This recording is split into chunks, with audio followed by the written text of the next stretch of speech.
আসসালামু আলাইকুম। আজকে নিয়ে আসলাম পাঙ্গাস মাছের ভুনা রেসিপি। তো আমি যেভাবে পাঙ্গাস মাছ ভুনা করি সেইভাবেই আপনাদের সঙ্গে শেয়ার করছি। আমি প্রথমে মাছ ভাজি করার জন্য কড়াইতে তেল দিয়ে নিলাম। তো তেলের মধ্যে মাছ দিয়ে দিচ্ছি। আমি মাছটা ভেজেই ভুনা করি সব সময়। অনেকে আসলে দেখি যে মাছ না ভেজে এমনি কাঁচা মাছ মশলার মধ্যে দিয়ে কষিয়ে ভুনা করে নেয়।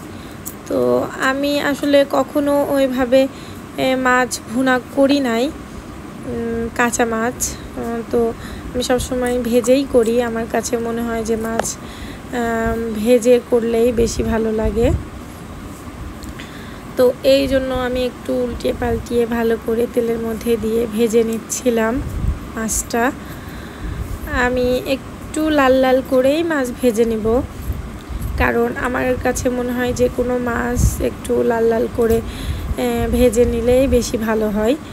তো এই কারণে আমি একটু টাইম নিয়ে মাছটা ভেজে নিচ্ছি। তো দেখতেই পাচ্ছেন মাছ ভাজি একদম লাল লাল হয়েছে। তো এখানে মাছগুলো ভেজে নেওয়া হয়ে গেছে, যার কারণে আমি মাছগুলো তুলে নিলাম। তো এখানে আমি তেলের মধ্যে দিয়ে দিব পেঁয়াজ আর কাঁচামরিচ। তো পেঁয়াজ আর কাঁচামরিচটা একটু ভেজে নিতে হবে। তো একটু লাল লাল হয়ে আসলো, এর মধ্যে দিয়ে দিলাম আমি পেঁয়াজ বাটা, রসুন বাটা আর একটু আদা বাটা। তো আমি পাঙ্গাস মাছ ভুনাতে একটু আদা বাটা ব্যবহার করি। আদা বাটাটা দিলে আমার কাছে মনে হয় যে মাছের মাছ ভুনার মধ্যে থেকে একটা আলাদা একটা সুন্দর একটা ফ্লেভার ছড়ায়। তো এখানে দিয়ে দিলাম লবণ দিয়ে আমি মোটামুটি ভালো করে একটু নেড়ে নিলাম।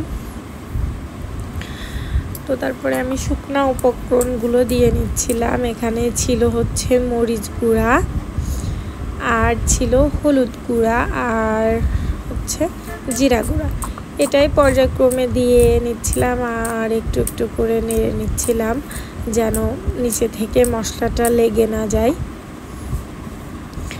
তো আসলে একটু সময় নিয়ে মশলাটা কষিয়ে নিতে হবে।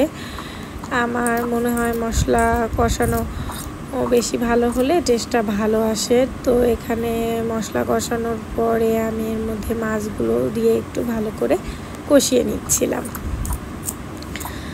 তো এইভাবে একটু সময় নিয়ে মাছটা কষিয়ে নিতে হবে। এরপরে আমি ঢেকে দিব মাছটা একটু ভালোভাবে রান্না হওয়ার জন্য।